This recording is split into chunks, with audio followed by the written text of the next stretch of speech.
Australia প্রবাসী হতে চাওয়া স্টুডেন্টদের জন্য জরুরি সতর্কবার্তা। বাংলাদেশ এখন অস্ট্রেলিয়ার অ্যাসেসমেন্ট লেভেল 3-র অন্তর্ভুক্ত, যার মানে এখন আপনার প্রতিটি ডকুমেন্ট আগের চেয়ে অনেক বেশি কড়াকড়িভাবে যাচাই করা হবে। তবে আতঙ্কিত হওয়ার কিছু নেই। প্রসেস কঠিন হলেও সঠিক গাইডলাইন থাকলে ভিসা পাওয়া এখনও সম্ভব। এখন থেকে আপনার ফিনান্সিয়াল ডকুমেন্টস এবং ব্যাংকিং হিস্ট্রি হতে হবে একদম স্বচ্ছ এবং নিখুঁত। বিশেষ করে ফান্ডের উৎস বা সোর্স অফ ফান্ডিং নিয়ে কোনো অসঙ্গতি রাখা যাবে না। ভিসা অফিসার এখন আপনার স্টাডি ইনটেন্ট বা জিএস প্রোফাইল অনেক গভীরভাবে পর্যবেক্ষণ করবেন। তাই আপনার এসওপি হতে হবে অত্যন্ত স্ট্রং।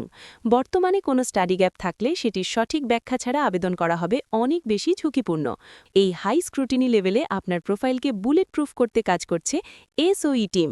আমরা আপনার প্রোফাইল নিখুঁতভাবে যাচাই করে দেব, যাতে রিজেকশনের কোনো সুযোগ না থাকে। আজই যোগাযোগ করুন এবং আপনার স্বপ্ন পূরণ করুন।